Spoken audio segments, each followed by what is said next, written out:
Hello, everyone, and welcome back to another episode of the Coach's Corner podcast on the Bridging Impact Podcast Network. I'm your host, Coach Furtado, where I share my experience currently as the Frostoff Venice High School coach, also assistant varsity coach, and I'm also share my experience as a substitute teacher and the founder of Bridging Impact, transforming athletes through transforming leaders through athletics.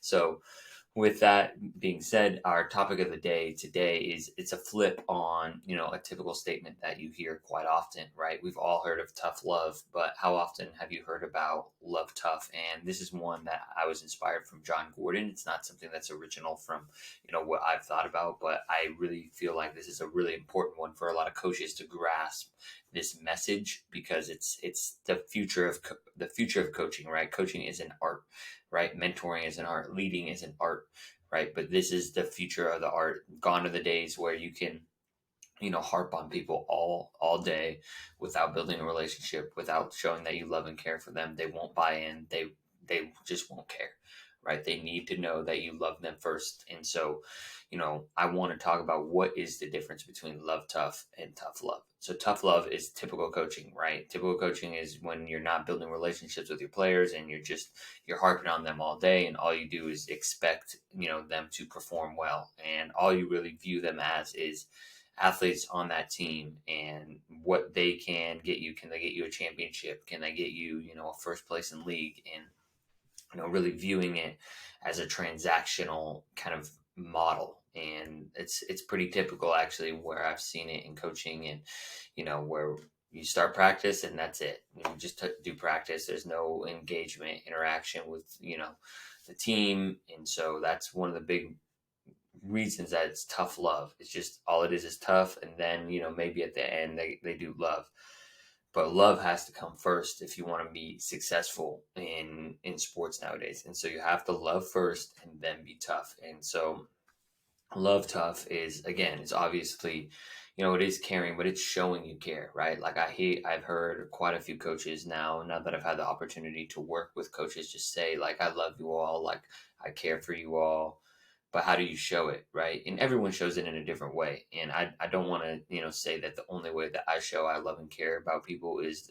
the right way, because that's wrong. But, there has to be I feel like no matter who you are, there has to be one-on-one interaction. There has to be some sort of connection about sport, or not about, with the athlete outside of sport.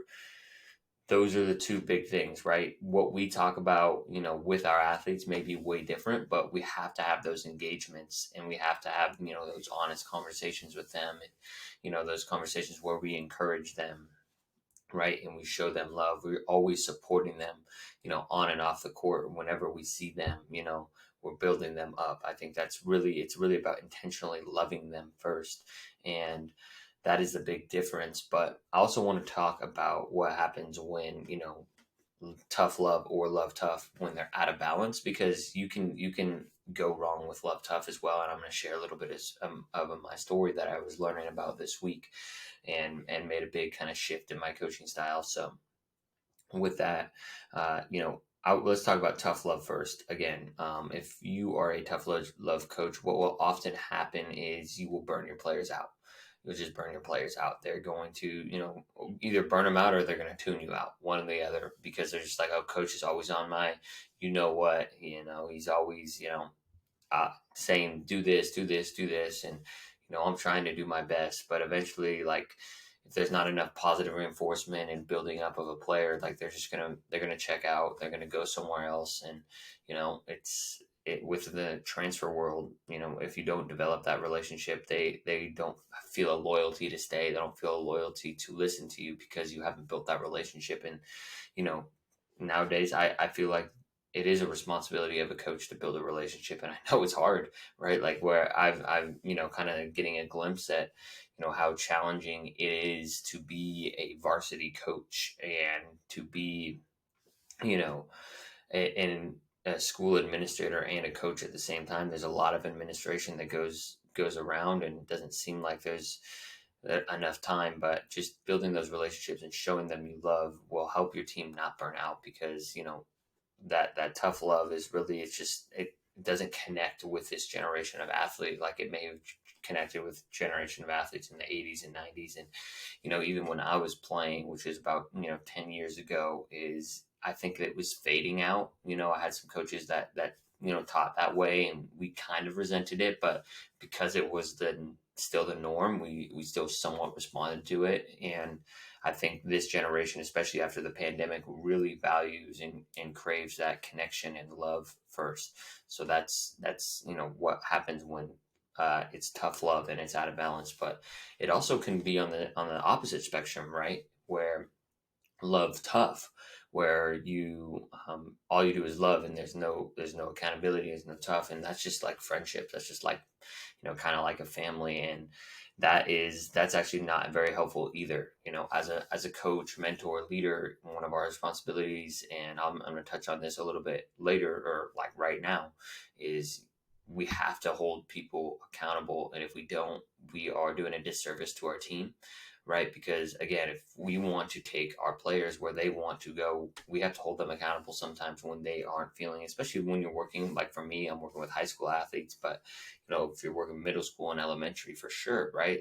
When you're a kid, if you think back to when you were a kid, you wanted to do things that feel good in the moment. And a lot of times a coach's job is to do what is right for the future. And you got to hold yourself, number one, to that standard, and then hold them to that standard as well.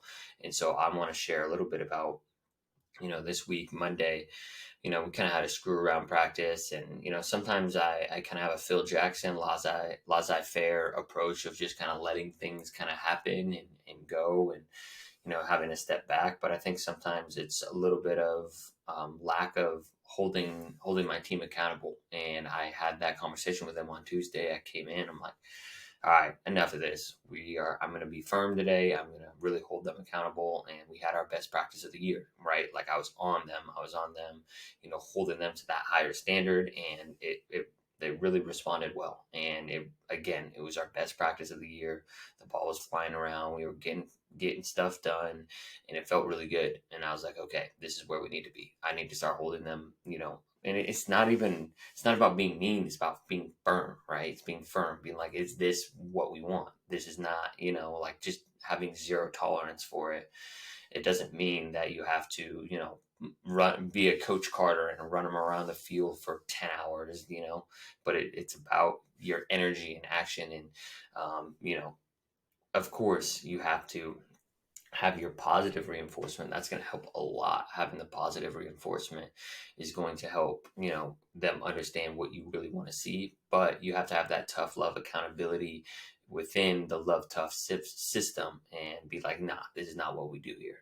This is not our standard, and we have to hold them to that. And that's something that's a requirement for love tough. So I'm curious, what is your approach with love tough? How do you, make sure that it's a balance, it's an art, right? Because there are going to be some days where you're going to have to like love them up, maybe after a game, depending on your team, or, they might need some tough love, some accountability. And again, right, that goes back to the beginning when I talk about the art of coaching, and it's a everyday process, right? And that's where I really want to Bridging Impact to be an opportunity for you to think about and reflect on your coaching experience and how you do it, and to be, so some, different questions that I want you to think about is, how can you make sure that your athletes know they care about you? And that's number one. And number two, how can you make sure that you are holding them accountable to get to where they want to go? That's what Love Tough is really about, right? Because Bridging Impact, we really want to transform the lives of our athletes so they can go on and be community leaders and go shape the world, right? We are affecting the youth, and so that's our responsibility, and I take a lot of pride into it. And so it's having those conversations, right? Especially for me, and having high school, they're a little bit younger, right? But I want to like really start ingraining into them, why we are doing certain things, like why I really care about, teaching them how to play together, because I want them to be able to work together with people in the outside world once they graduate and finish basketball. So Thank you again for listening to this podcast.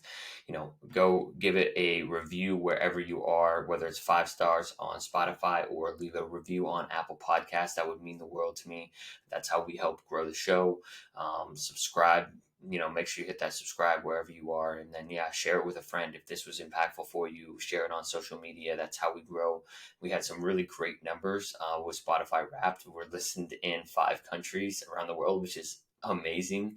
That's incredible that people in 5 different countries are listening to this podcast and bridging impact to their youth. So, with all that being said, I really, from the bottom of my heart, appreciate you taking time.